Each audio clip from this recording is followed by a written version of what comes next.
Dhaka bank business mirror অনুষ্ঠানে সবাইকে আমন্ত্রণ জানাচ্ছি। আমি ইসমাত জারিন খান। দর্শক, আজ আমরা আলোচনার বিষয় রেখেছি ব্যবসায় অনিশ্চয়তা এবং উত্তরণের উপায়। এই বিষয়ে কথা বলার জন্য দুজন বিশেষ ব্যক্তিকে আমরা স্টুডিওতে আমন্ত্রণ জানিয়েছি।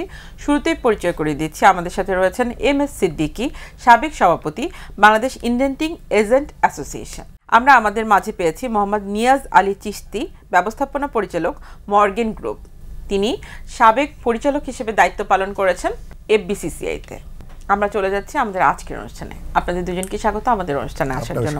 আমরা দেখছি যে সাম্প্রতিক সময়ে ব্যবসায়ীদের মধ্যে ব্যবসায় খানিকটা অনিশ্চয়তা তৈরি হয়েছে এবং অর্থনৈতিক দিক থেকেও আমরা দেখছি যে কিছুটা স্বাভাবিক, অর্থাৎ ডলারের মূল্য কিছুটা পরিবর্তন হলেও এরপরও ব্যবসায়ীরা বলছেন যে ইন্টারেস্ট রেট হাই হয়ে যাওয়ার কারণে এবং ব্যবসার পরিবেশ সহজীকরণ না থাকার কারণে এবং কিছু কিছু ক্ষেত্রে আমরা দেখছি বিভিন্ন ফ্যাক্টরিগুলোতে তাদের নিরাপত্তাজনিত অনিশ্চয়তার কারণে তারা বলছেন যে এই মুহূর্তে ব্যবসার পরিবেশ অনেকটাই ধীর রয়েছে, যার কারণে ব্যবসায়ীরা ব্যবসায় মন্দা এবং খারাপ পরিস্থিতির দিকে যাচ্ছে। তো শুরুতেই যেহেতু আপনি একজন ব্যবসায়ী, আপনার কাছ থেকে জানতে চাইবো যে আসলে এই পরিস্থিতিতে আপনারা কেমন আছেন এবং ব্যবসার পরিবেশ কেমন রয়েছে। ধন্যবাদ আপনাকে এবং যারা শুনছেন। ব্যবসায়ী যে বর্তমান যে অবস্থা, সেই অবস্থা বলাই বাহুল্য যে বাংলাদেশের আইন শৃঙ্খলার যে অবস্থা, সর্বোপরি আপনার রিজার্ভ, সব কিছু মিলে কিন্তু আপনার ব্যবসা, আমি বলতে পারি যে ব্যবসায়ীরা কিন্তু একেবারেই ভালো নেই। আপনার রিজার্ভ, বর্তমান রিজার্ভ কিন্তু যে কোনো সময় থেকে, বিগত সময়ের থেকে কিন্তু অনেক ভালো অবস্থা রয়েছে। প্রায় $30 বিলিয়ন আমাদের রিজার্ভ রয়েছে। সেই রিজার্ভের কারণে আমাদের প্রতিদিন আমাদের আসতেছে, বাংলাদেশ ব্যাংক থেকে সার্কুলার আসতেছে, আজকে রেমিটেন্স এসেছে $1 মিলিয়ন, আজকে এসছে এত, যেটা কিনা পরবর্তী বছরের তুলনায় অনেক বেশি। এগুলো কিন্তু কন্টিনিউয়াসলি আসতেছে। কিন্তু বাস্তবেটা কি? বাস্তবে আমরা যারা ব্যবসায়ী বা ভোক্তা যারা, তারা কি উপকৃত হচ্ছে? আপনি বলতে পারবেন যে আমাদের যে বৈদেশিক মুদ্রার যে হার, সেই হারটা কি এক জায়গায় রয়েছে? আজকে আমি যদি 120 টাকা দিয়ে এলসি করি, যখন আমি রিটায়ারমেন্ট করি তখন চলে আসে 123 টাকায়। যদি রিজার্ভ যদি বাড়ে তাহলে তো আপনার ডলার দাম কম হওয়া উচিত। সেক্ষেত্রে তো সেটা হচ্ছে না। দ্বিতীয়ত হচ্ছিল ইন্টারেস্ট রেট কিন্তু 13.5% থেকে এখন 14% চলে গেছে অলরেডি। এবং এক একটা ব্যাংকে কিন্তু এক একটা রকমভাবে আমাদের কাছ থেকে টাকা নেওয়া হচ্ছে। সেই সাথে আইন শৃঙ্খলা, যে কোনো সময় থেকে আইন শৃঙ্খলা অবস্থা খুবই খারাপ। আমি যদি আজকে ব্যবসায়ী, আমি যদি সিকিউর ফিল না করি, আমি কেন আমার টাকা আমি ইনভেস্ট করব? প্রতিটা নিয়তেই ব্যবসায়ীরা কিন্তু চ্যালেঞ্জের সম্মুখীন হয়ে থাকে। তার হয়তো কিছু টাকা রয়েছে, বাকি টাকা হয়তো সে ব্যাংক থেকে কর্জ নিচ্ছে বা আপনার লোনের মাধ্যমে নিচ্ছে, নিয়ে একটা প্রজেক্ট করতেছে। যখন সে নিজেই সিকিউর না, তাহলে কোন সাহসে সে ব্যাংক থেকে টাকা নিয়ে তারপর ইনভেস্টটা করবে? কারণ ব্যাংকে কি এমনি টাকা দেয়? ব্যাংকে এমনি টাকা দেয় না। ব্যাংক থেকে টাকা নিতে হলে আমাকে সেই পরিমাণ কোলাটেরাল, সেই পরিমাণ না, তার থেকে বেশি কোলাটেরাল দিয়ে তারপর আমার টাকা নিতে হয়।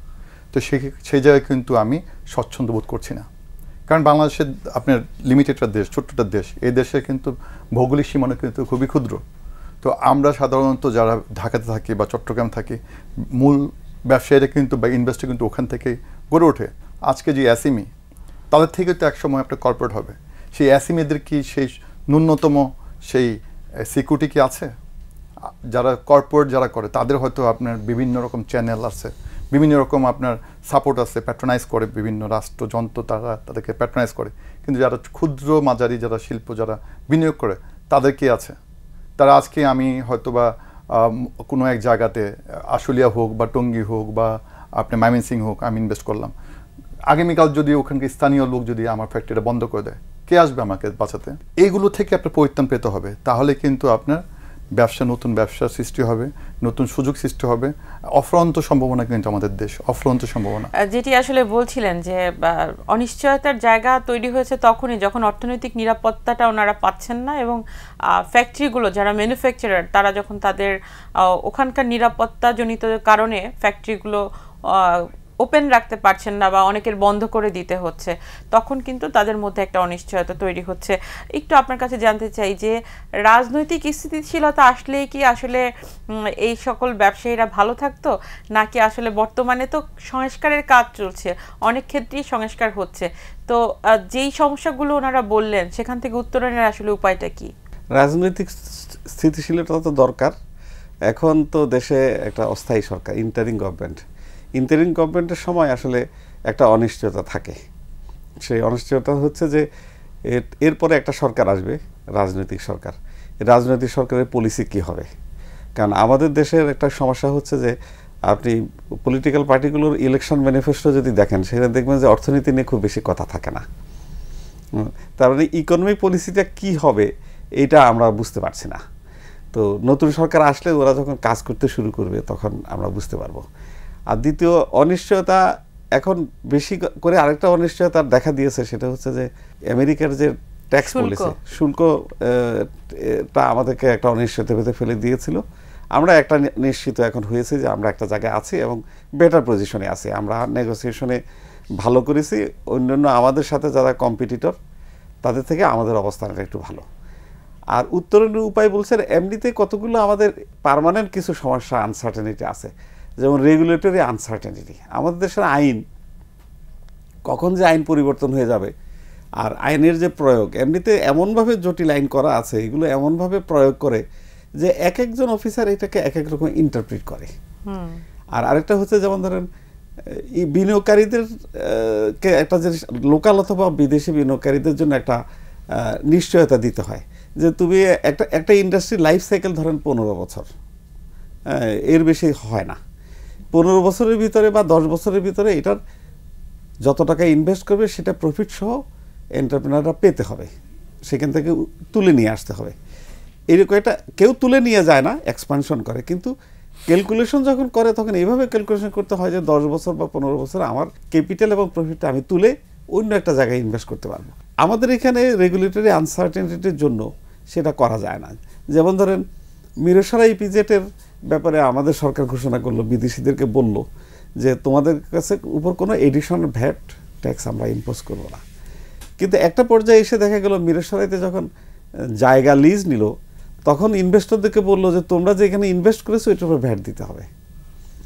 ভ্যাটের আইন অনুযায়ী এই ট্রানজ্যাকশনটার উপরে ভ্যাট হতে পারে না, কিন্তু তারা এনবিআর যখন বা ফাইন্যান্স অ্যাক্ট যখন নতুন বাজেট হলো, সে বাজেটটাতে ট্যাক্স ইম্পোজ করে বসলো। এখন তাদেরকে বলে আনা হয়েছে যে তোমাদের উপরে এডিশনাল ট্যাক্স হবে না, ভ্যাট হবে না, কিন্তু তারপরের বছরই যারা ইনভেস্ট করতে হয় তাদের উপরে ভ্যাট বসিয়ে দিল। কিন্তু আমরা দেখলাম যে প্রধান উপদেষ্টা অলরেডি কিন্তু ডিক্লেয়ার দিয়েছে যে ফেব্রুয়ারিতে নির্বাচন হবে।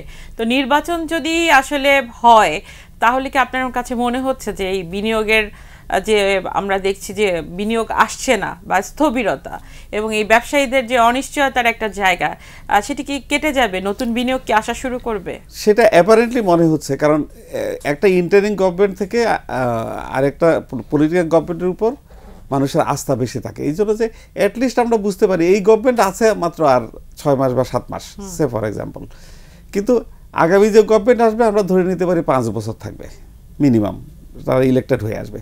তো সেটা একটা আনসার্টেনিটি যে অ্যাটলিস্ট পলিসির কন্টিনিউটিটা 5 বছর থাকার সম্ভাবনা আছে। সেখানেও কিন্তু পরিবর্তন হয়, যেটা আমি বললাম একটু আগে। তো এই আনসার্টেনিটিটা আমাদের যে যদি আমরা কাটাতে পারি, তাহলে এখন থেকে যে অবস্থানে আছি, আর সবাই বলছে যে ল অ্যান্ড অর্ডার সিচুয়েশনটা আর একটু বেটার হবে। আপনারা জানেন, আমরা শুনেছি যে চাঁদাবাজির ট্রানজিশন হচ্ছে। আগে একদল চাঁদা নিত, সেখানে নতুন ধরনের নতুন চাঁদাবাজরা রিপ্লেসমেন্ট হচ্ছে, তারা ওই জায়গাগুলো দখল করছে। এই ফিকশনে কিন্তু অনেক মানুষ মারা যাচ্ছে, মারপিট, নিজেদের ভিতর মারপিট করে, কে দখল করবে কোন বাজার, কোন এলাকাটা, এটা নিয়ে মারপিট হচ্ছে। এইটা তো বিজনেসকে প্রচন্ড রকম ক্ষতি করছে। সেই ক্ষেত্রে কি এই যে নির্বাচন, ফেব্রুয়ারিতে নির্বাচন হওয়ার কথা যখনই আসলো, তখনই দেখলাম মার্কেটে একটা পজিটিভ ইম্প্যাক্ট আসছে, বিশেষ করে ক্যাপিটাল মার্কেটে, এবং ব্যবসায়ীদের মধ্যেও একটি নতুন আশার সঞ্চার হচ্ছে যে হয়তো কিছুটা পরিবর্তন আসবে এবং অনেক জায়গায় দেখা যাচ্ছে যে যেই সিদ্ধান্তগুলো হয়তো তত্ত্বাবধায়ক সরকারের ক্ষেত্রে নেওয়া যাচ্ছে না, নির্বাচিত সরকার হয়তো সেই সিদ্ধান্তগুলো নিতে পারবে। তো ব্যবসায়ী যারা আপনারা আছেন, ব্যবসায়ী মহল কি নতুন আশার আলো দেখছেন এই নির্বাচনের তারিখ ঘোষণার কথা? এটা বলাই অনস্বীকার্য যে আপনার স্থিতিশীলতা অবস্থা সকলেই চায়, সেটা আপনার ঘরে হোক, বাইরে হোক, অথবা বিদেশে হোক। আপনার এফডিআই যদি আমি কথা বলি, তাহলে আপনার একটা ফরেন ইনভেস্টর কেন এখানে ইনভেস্ট করবে? দেখবে এখানে দেশে স্থিতিশীলতা আছে কিনা। দেখবেন আপনি ইন্টারন্যাশনালি যে সকল দেশ যত পলিটিক্যাল এস্টাবলিশমেন্ট যত ভালো, ওখানে কিন্তু এফডিআই তত ভালো। আমরা আমাদের পার্শ্ববর্তী দেশ, আমাদের যারা সবসময় যাতে কম্পিটিটর হিসেবে আমরা সব জায়গায় পরিগণিত হয়, সেটা হচ্ছে ভিয়েতনাম। আপনি দেখেন ভিয়েতনামের এফডিআই অলমোস্ট $31 বিলিয়ন। সেখানে বাংলাদেশের এফডিআই হলো গিয়ে 2.2 বা $3 বিলিয়ন। এবং সেটা দীর্ঘদিন যাবত ওইটাই আসছে। যারা একবার ইনভেস্ট করছে তারা হয়তো রিইনভেস্ট করতেছে, নতুন কোনো কিন্তু এফডিআই এখনও পরিলক্ষিত হচ্ছে না। রিসেন্টলি যে আপনি ইন্টারিয়াম গভর্নমেন্ট আপনি একটা বড় একটা সামিট করলো, সেটা প্রাপ্তি কী? অবশ্যই এটা ঠিক যে একদিনে আসে না, হয়তো আপনার সময় লাগবে, কিন্তু আমরা আশা বুকবাদী কখন, যখন দেখবো একটা ইস্টাবলিশমেন্ট আছে বা একটা কান্ট্রি বা আপনার পলিটিক্যাল যখন একটা ইস্টাবলিশমেন্ট থাকবে, তখনই কিন্তু সম্ভব আপনার। আমরা শুনবো অনেক কিছুই শোনার বাকি। আমরা একটা বিরতিতে যাই, বিরতির পর আবারও ফিরছি। দর্শক, আমরা বিরতিতে যাচ্ছি, বিরতির পর আবারও ফিরছি ঢাকা ব্যাংক বিজনেস মিরর অনুষ্ঠানে। ঢাকা ব্যাংক বিজনেস মিরর অনুষ্ঠানে আবার আমন্ত্রণ জানাচ্ছি সবাইকে। যেভাবে ব্যবসায়ী হিসেবে উনি বলছিলেন, আপনি তো অনেকগুলো প্রতিষ্ঠানের সাথে সংযুক্ত আছেন এবং বিশেষ করে আসলে এই যে 1 বছরের অর্থনৈতিক একটা বড় ধরনের পরিবর্তন আপনি দেখেছেন, সেখানে নতুন একটা নির্বাচন, নতুন সরকার আসবে, সব কিছুই নতুনভাবে আসলে চিন্তা করা হবে। এই ক্ষেত্রে আসলে ব্যবসায়ীরা অনেকবারই বলে যে এই নির্বাচনকে ঘিরে আসলে অর্থনৈতিক সংস্কারের যে বিষয়গুলো ছিল, সেখানে ইস্তেহারে কি থাকছে ব্যবসায়ীদের জন্য, সেটি স্পষ্ট করা খুব বেশি দরকার থাকবে। আপনি কি একই মনে করেন? না, অবশ্যই। ইলেকশন ম্যানিফেস্টোতে যদি নাই বা থাকে, তাহলে আমরা বুঝবো কি করে যে সরকারের পলিসিটা কি। আমাদের দেশে দুর্ভাগ্যজনকভাবে অর্থনীতি স্পষ্ট করা দরকার, অবশ্যই দরকার। এবং শুধু স্পষ্ট মানে কি, ডিটেইলস থাকা দরকার যে অর্থনীতি পলিসি কি হবে।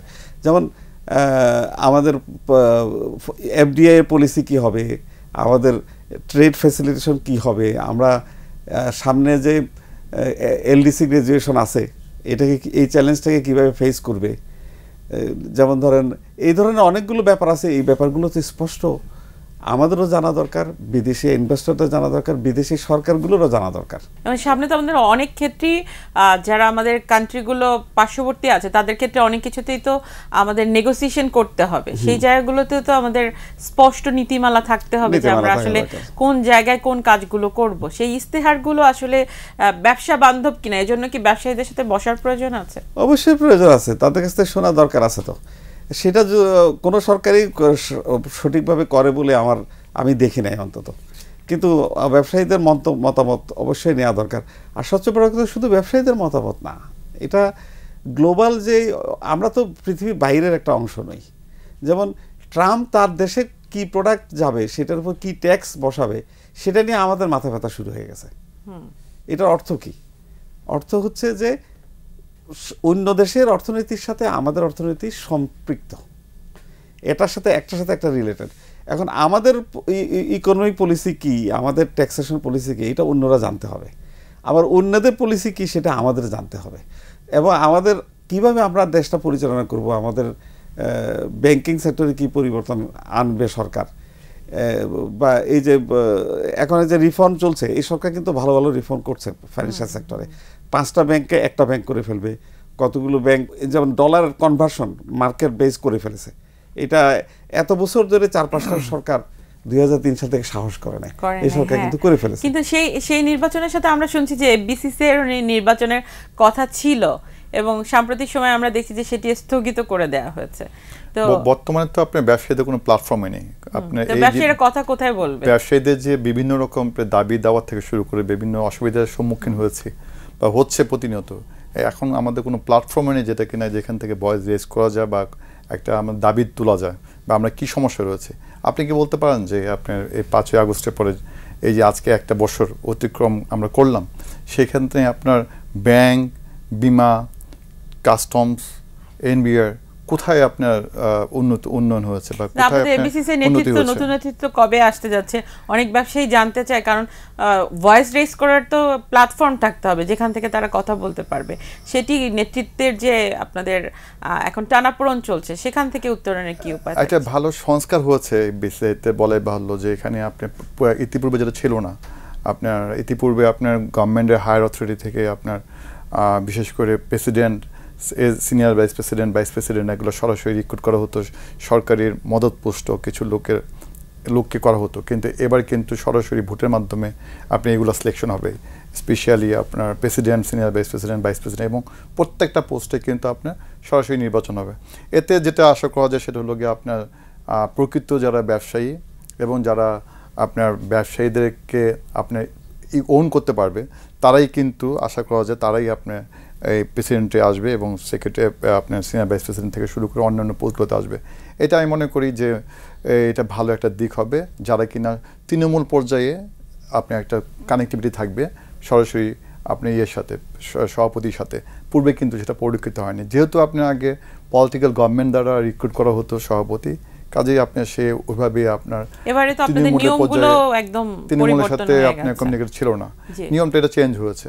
তবে আমাদের চাওয়া সেটা হচ্ছিল অতি বিলম্বে আপনার এটা হওয়া উচিত, কারণ এখন আপনার পোর্টে যে নানাবিধ রকম সমস্যা, এই কিছুদিন আগে দেখেন আপনি এনবিআরের যে প্রবলেম হলো, এনবিআরের যে আপনার এই এক্সিকিউশন আর হচ্ছিল প্ল্যানিং যে দুইটা পার্ট করা হলো, এতে করে প্রায় 7 দিন এক নাগারে আপনি এনবিআর বন্ধ ছিল, আপনার আমদানি রপ্তানি টোটালি বন্ধ ছিল।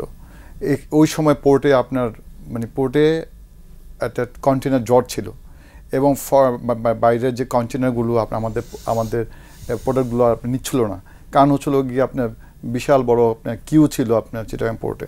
কিন্তু এতে ক্ষতিগ্রস্ত হচ্ছে ব্যবসায়ীরা, ওখানে বলার মতো কেউ ছিল না। আমাদের যারা ছোট যারা মাঝারি ফ্যাক্টরি, তাদের র মেটেরিয়ালসগুলো আপনার পড়েছিল আপনার পোর্টের মধ্যে, এই র মেটেরিয়ালস কারণে আপনার ফ্যাক্টরি বন্ধ ছিল। কিন্তু আমরা যে প্রতিনিয়ত স্ট্রাগল করার ফলে আপনি এখানে একটা ছোট মাঝারি আকারে যারা আছে তারা হয়তো 500, 1000, 2000, 4000 ফ্যাক্টরি আপনার চলে, আপনার শ্রমিক দিয়ে চলে। যদি ফ্যাক্টরি বন্ধ থাকে তাহলে সেই শ্রমিকের কর্মসংস্থান, সেই শ্রমিকের মজুরি দিবে কোত্থেকে?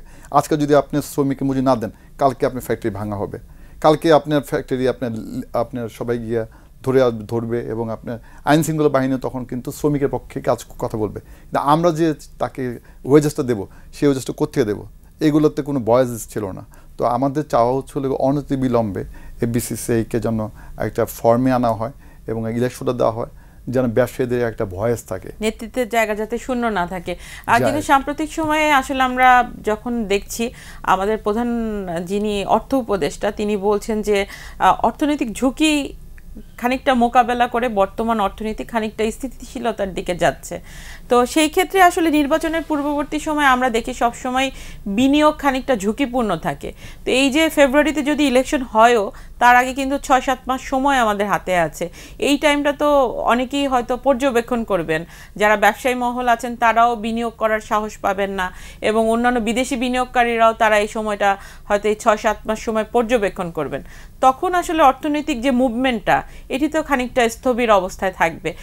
এই টাইমটা আসলে কিভাবে পার করা যাবে এবং এই সময়ে আসলে অর্থনৈতিক নিরাপত্তাটা কিভাবে হবে?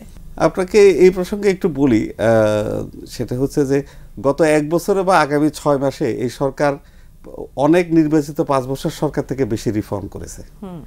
আমাদের এই গত 1 বছরে ব্যাংকিং সেক্টরে যে চেঞ্জটা করেছে এই গভর্নমেন্ট অসাধারণ, মানে খাদের কিনারা থেকে উদ্ধার করে নিয়ে আসছে।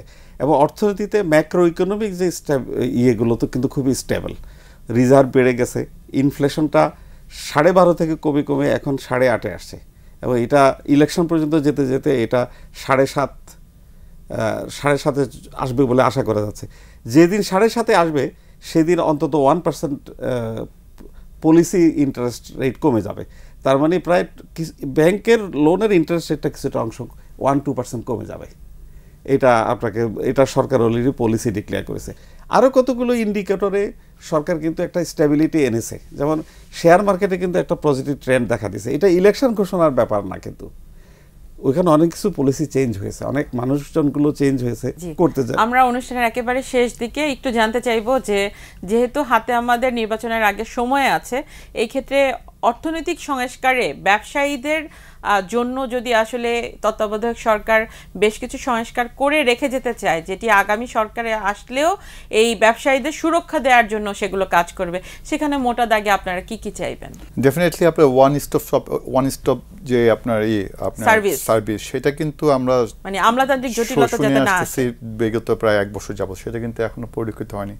এটা খুব মানে ডিমান্ড, সময়ের দাবি যে এই জিনিসটা যেন হয়। তাহলে আপনি একই ছাদের নিচে থেকে বা একই প্ল্যাটফর্ম থেকে আমি কিন্তু যে সকল আনুষঙ্গিক যে সকল সার্টিফিকেটগুলো রয়েছে, তারপরে অ্যাসেসমেন্ট রয়েছে, এগুলো কিন্তু আমি ছাড় করতে পারবো এবং আপনার সুবিধা পাবো। দ্বিতীয়ত হচ্ছিল গিয়ে আইন শৃঙ্খলা, বলাই বাহুল্য, আমি প্রথমে বলেছিলাম আইন শৃঙ্খলা ডেফিনেটলি উন্নয়ন করতে হবে। একটা দেশের দেখেন, একটা দেশের প্রথমেই লোকেট ফার্স্ট বা আপনার প্রথম যে দর্শনদারি, তারপরে গুণ বিচারি। আর বাংলাদেশে যদি কেউ আপনার এসে ল্যান্ড করে, রাস্তার যে অবস্থা বলাই বাহুল্য, এখানে কোনটা রাস্তা আর কোনটা লেন, কোনটা রোড বলার অপেক্ষা রাখে না, কোনটা এক্সপ্রেস হাইওয়ে, আপনার এই কন্টিনিউয়াসলি আপনার যান্ত্রিক রাস্তা চলছে, কোনো সিগন্যাল নাই। এগুলো কিন্তু আমাদের ব্যবসায়িক মানে কতটুকু যে আপনার এফেক্ট পড়ে, যারা কিন্তু আমরা 1-to-1 ডিল করি, আমাদের যখন ফরেনার আসে, আমাদের যখন ডেলিগেট আসে, তখন কিন্তু একেবারে ওদের চোখে মুখে স্পষ্ট যে কোথায় আসলাম, কোন জায়গায় আসলাম। এছাড়া রয়েছে হলো গিয়ে আপনার ব্যাংকিং সেক্টরে, হ্যাঁ আগের থেকে বেটার, যেভাবে আপনার ট্রেন্ড ছিল আপনার ডলারের ঊর্ধ্বগতি 23 টাকা, 24 টাকা, 25 টাকা আমি দেখেছি, এখন 22 টাকা 23 টাকার মতো আছে। এটার জন্য অন্তত এস্টাবলিশ করা হয় যে না, এর উপরে যাবে না, তাহলে সবাই কিন্তু আস্থা চলে আসবে যে হ্যাঁ আমি বড় একটা এলসি করতে পারবো, আমি হয়তো ক্যাপিটালে ইনভেস্ট করতে পারবো, আমি হয়তো একটা নতুন করে আপনার এনহ্যান্সমেন্ট করতে পারবো আমার ব্যবসা। এই সব কিছু মিলিয়ে কিন্তু ব্যবসা কিন্তু আপনার আলাদা একটা কোনো জগৎ না, সব কিছুই মিলিয়ে কিন্তু ব্যবসা। খুব মোটা দাগে যদি আপনি বলতেন যে ব্যবসায়ীদের সুরক্ষার জন্য কি কি আসলে করে যেতে পারেন তারা, যেটি আসলে ব্যবসায়ীরা লং টার্মে সাস্টেনেবল বিজনেসে তারা কাজ করতে পারে? হ্যাঁ, অনেকগুলো করছে না, চট করে বলা তো মুশকিল। আমরা ইনকাম ট্যাক্স লটা, কাস্টমস ল এবং এগুলো একটু পরিবর্তন করা দরকার। সোজা কথা ট্রেড ফ্যাসিলিটেশন, সেটা হচ্ছে যে যেমন পোর্টে যে জটিলতাগুলো আছে, আমদানি এবং রপ্তানি, আমরা তো অ্যাকচুয়ালি ট্রেডিং নেশন, আমরা অনেক কিছু আমদানি করি, এটাকে মডিফিকেশন করে আবার ইউরোপে পাঠাই, সে চায়না থেকে আসে ইউরোপে যায়। এই টোটাল এই প্রসেসটাকে সহজ করতে হবে। এটা যদি হয় তাহলে আমাদের দেশের ইকোনমিতে একটা চমৎকার একটা প্রভাব পড়বে, এবং এটা যদি হয় ফরেন ডাইরেক্ট ইনভেস্টমেন্টও আরও বাড়বে। আমরা আশা করছি যে অনিশ্চয়তা কাটিয়ে অবশ্যই আসলে যারা সংস্কার করছে তারা অর্থনৈতিক সংস্কারের দিকে আরও বেশি নজর দিবে এবং ব্যবসায়ীরা কিভাবে আরও বেশি ভালোভাবে ব্যবসা পরিচালনা করতে পারে, তাদের ব্যবসার পরিবেশটা সঠিকভাবে দেওয়ার জন্য আমলাতান্ত্রিক যে জটিলতাগুলো আছে সেগুলো কাটিয়ে ওঠার জন্য তারা এই সংস্কারে রাখবে। আপনাদের দুজনকে অসংখ্য ধন্যবাদ আমাদেরকে সময় দেওয়ার জন্য। দর্শক, এই ছিল আজকের মতো ঢাকা ব্যাংক বিজনেস মিরর অনুষ্ঠান। দেখা হবে আগামী সপ্তাহে। সেই পর্যন্ত সবাই ভালো থাকুন, সুস্থ থাকুন, নিরাপদে থাকুন।